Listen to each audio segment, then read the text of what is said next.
حضرت مریم وہ پاکباز اور پاکیزہ عورت ہیں جن کے نام پر قرآن مجید میں ایک پوری سورت اتار دی گئی، اور قرآن پاک آپ کی پیدائش، پرورش، کفالت اور آپ کے ہاں حضرت عیسیٰ کی پیدائش کے واقعات کو کھول کھول کر بیان کرتا ہے تاکہ لوگ اللہ تبارک و تعالیٰ کی محبوب بندی کے بارے میں کوئی شک و شبہ نہ رکھیں۔ حضرت مریم علیہ السلام حضرت داؤد علیہ السلام کی نسل سے تعلق رکھتی ہیں۔ آپ کے والد محترم اس دور میں بنی اسرائیل کے امام نماز تھے، اور آپ کی والدہ محترمہ بھی عابدہ اور زاہدہ خاتون تھیں۔ اس دور میں اللہ تعالیٰ نے بنی اسرائیل پر حضرت زکریہ علیہ السلام کو مبعوث فرمایا تھا۔ جب حضرت مریم علیہ السلام کے والدہ کے ہاں اولاد نہیں تھی تو انہوں نے اللہ کے نام پر یہ نظر مانی کہ اگر ان کے ہاں اولاد ہوئی تو وہ اسے بیت المقدس کی خدمت کے لیے وقف کر دیں گی۔ اس وقت کے رواج کے مطابق جو لڑکا اللہ تعالیٰ کے نظر کر دیا جاتا وہ نہ تو شادی کرتا تھا اور نہ ہی دنیاوی مشاغل میں دلچسپی لیتا تھا، صرف عبادت گاہ کی خدمت کرتا اور خود عبادت میں مشغول رہتا تھا۔ حضرت بی بی مریم کی والدہ نے بھی بیٹے کے عطا کرنے کی دعا اس لیے کی تھی کہ رواج کے مطابق عبادت گاہ کی خدمت کے لیے تو صرف لڑکوں کو قبول کیا جاتا تھا، لڑکیوں کے لیے یہ اجازت نہیں تھی۔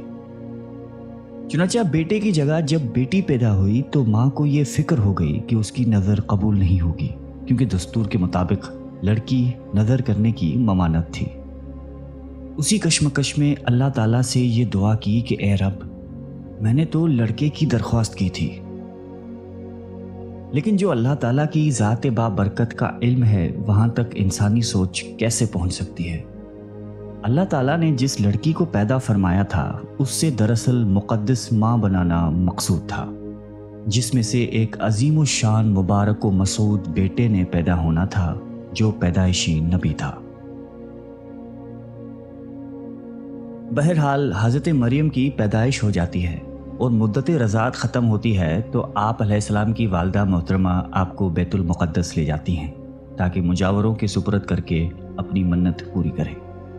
وہاں مجاور جھگڑنے لگتے ہیں، ہر کوئی یہ چاہ رکھتا ہے کہ حضرت مریم کی کفالت اس کے سپرد کی جائے۔ پھر یہ فیصلہ ہوا کہ مجاورین وہ قلم جس سے وہ توریت لکھتے تھے پانی میں چھوڑ دیں، جس کا قلم پانی کے بہاؤ میں بہنے کی بجائے الٹا بہے وہی حضرت مریم کی کفالت کا حقدار ہوگا۔ اس مقابلے میں حضرت زکریا بھی شامل تھے۔ ان کے قلم کو اللہ تعالیٰ نے پانی میں بہاؤ کے الٹے طرف بہایا اور ان کی پرورش کے حقدار ہو گئے، اور بی بی مریم کو اللہ کی منشا کے مطابق حضرت زکریا کی کفالت میں دے دیا گیا۔ حضرت زکریا کی بیوی حضرت مریم کی خالہ لگتی تھی، اس لیے ان سے بڑھ کر ان کی پرورش اور کون کر سکتا تھا۔ اسی طرح حضرت مریم بیت المقدس میں رہائش پذیر ہو گئیں۔ آپ کے لیے ایک کمرہ مخصوص کر دیا گیا جہاں حضرت زکریا کے علاوہ اور کوئی نہیں جا سکتا تھا۔ آپ دن رات اللہ تعالیٰ کی عبادت میں مشغول رہتی تھیں۔ جب بھی حضرت زکریا آپ کے پاس آتے تو وہ حیران ہوتے، کیونکہ آپ کے پاس بے موسم پھل موجود ہوتے تھے۔ گرمیوں کے پھل سردیوں کے موسم میں اور سردیوں کے پھل گرمیوں کے موسم میں آپ کے حجرے میں موجود ہوتے تھے۔ حضرت زکریا کی حیرت بجا تھی، تبھی حضرت مریم سے پوچھا کہ یہ پھل کہاں سے آتے ہیں، کون دے کر جاتا ہے آپ کو؟ حضرت مریم پرسکون ہو کر فرماتی ہیں کہ اللہ کے پاس سے۔ تبھی حضرت زکریا نے اللہ تبارک و تعالیٰ سے وارث کے لیے دعا فرمائی۔ آپ کی بیوی کے بانجھ ہونے کے باوجود معجزۂ خداوندی سے آپ کے یہاں حضرت یحییٰ کی ولادت ہوئی۔ حضرت مریم کی عظمت اور فضیلت کو رب کریم نے بار بار قرآن مجید میں فرمایا ہے اور اپنی مومنہ بندی کی پاکیزگی اور پاک دامنی کا اعلان کیا ہے۔ حضرت بی بی مریم کی عمر جب تقریباً 15 سال ہوئی تو ایک فرشتہ خوبصورت نوجوان مرد کی شکل میں نمودار ہوا، جسے علیحدگی میں دیکھ کر حضرت مریم خوفزدہ ہوئیں اور وہ اپنی عصمت کی حفاظت کے لیے فکر مند ہو گئیں۔ گو کہ فرشتے کے چہرے پر تقویٰ کے آثار نمایاں تھے، تاہم بی بی نے اپنی عصمت کی حفاظت کے لیے خود کو اللہ کی پناہ میں دے دیا۔ یہ ایک عفت اور پاک بازی کا ایک طرح کا امتحان تھا جو اللہ کے خاص بندوں پر اکثر ہوتا ہے۔ آپ نے اس شخص سے کہا کہ وہ وہاں سے چلا جائے۔ ان کی پریشانی دیکھ کر نوجوان نے کہا کہ گھبرانے کی ضرورت نہیں، میں انسان نہیں ہوں، اللہ تعالیٰ کی طرف سے بھیجا ہوا ایک فرشتہ ہوں۔ آنے کی وجہ بتاتے ہوئے فرشتے نے کہا کہ آپ کو ایک پاکیزہ اور مبارک و مسعود بچے کی ولادت کی خوشخبری دینے آیا ہوں۔ حضرت مریم کو انتہائی تعجب ہوا۔ وہ بولی کہ یہ کیسے ممکن ہے، کیونکہ وہ شادی شدہ نہیں تھی۔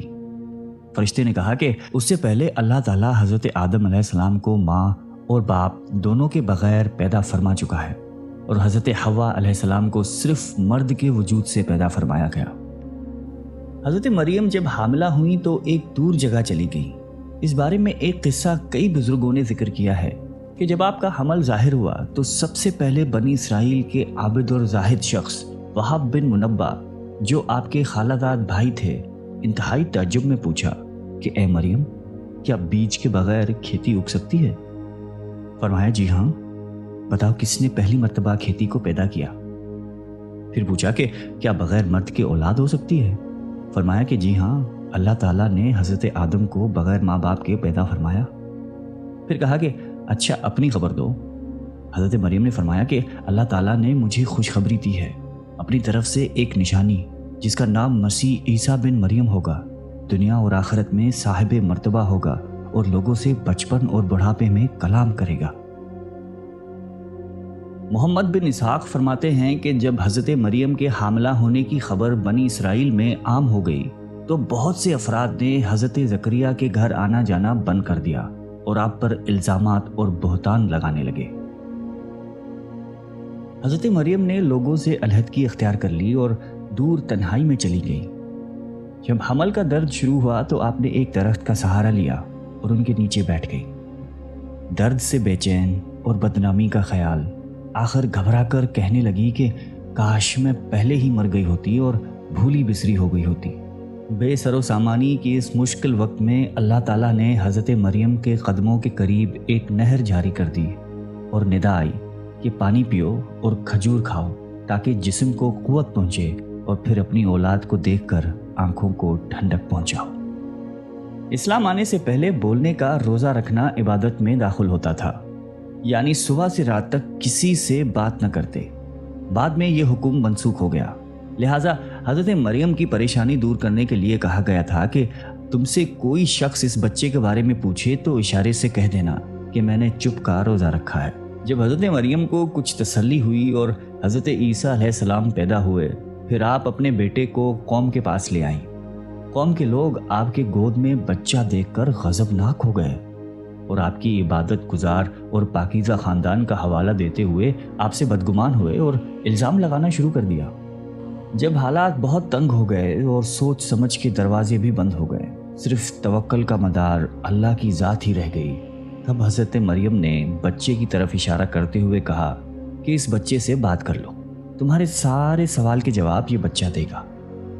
سرکش لوگوں نے کہا کہ بھلا یہ دودھ پیتا بچہ ہمارے سوالوں کے جواب کیسے دے گا، ہم کیوں کریں اس سے گفتگو؟ قوم کا یہ کلام سن کر حضرت عیسیٰ نے تقریر شروع کر دی، جس کا ذکر اللہ تعالیٰ نے قرآن مجید میں یوں فرمایا ہے، اور جب بچے نے فرمایا کہ میں ہوں اللہ کا بندہ، اس نے مجھے کتاب دی اور مجھے نبی کیا، اس نے مجھے مبارک کیا، میں کہیں ہوں، مجھے نماز و تقوی کی تاکید فرمائی، جب تک میں جیوں اپنی ماں سے اچھا سلوک کرنے والا، اور مجھے زبردست بدبخت نہیں بنایا، اور سلامتی ہے مجھ پر جس دن میں پیدا ہوا اور جس دن میں مروں اور جس دن زندہ اٹھایا جاؤں گا۔ حضرت عیسیٰ علیہ السلام کی زندگی کے متعلق اسرائیلی روایات میں بے شمار واقعات موجود ہیں۔ ان میں سے ایک انجیل میں ہے جو حضرت وہب بن منبع سے مقتول ہے۔ حضرت عیسیٰ کی ولادت کے شب فارس کے بادشاہ نے آسمان پر ایک نیک ستارہ روشن دیکھا۔ نجومیوں سے دریافت کیا تو بتایا گیا کہ اس ستارے کا طلوع کسی عظیم الشان ہستی کی پیدائش کی خبر دیتا ہے جو ملک شام میں پیدا ہوئی ہے۔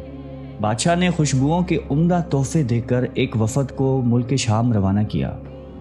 ملک شام پہنچ کر وفد نے یہودیوں کے بادشاہ سے تمام حالات دریافت کرنا چاہے۔ وفد کے زبانی واقعہ سن کر بادشاہ گھبرایا اور پھر وفد کو اجازت دے دی کہ وہ بچے کے متعلق معلومات حاصل کر لیں۔ بارسیوں کے اس وفد نے بیت المقدس پہنچ کر حضرت عیسیٰ کو دیکھا، رو سجدہ تعظیم کیا اور چند روز وہاں قیام کیا۔ اسی دوران اس وفد کے بعض آدمیوں نے خواب میں اپنے بادشاہ کو اس بچے کا دشمن دیکھا۔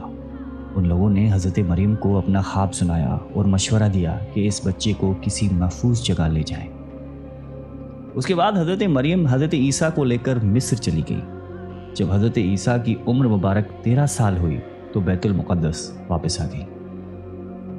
بخاری شریف میں حضرت عبادہ بن صامت رضی اللہ تعالیٰ عنہ سے مروی ہے کہ رسول اللہ صلی اللہ علیہ وسلم نے فرمایا کہ جس نے گواہی دی کہ اللہ کے سوا کوئی معبود نہیں، وہ اکیلا ہے، اس کا کوئی شریک نہیں، اور محمد صلی اللہ علیہ وسلم اللہ کے بندے اور اس کے رسول ہیں، اور عیسیٰ اللہ کے بندے اور رسول ہیں،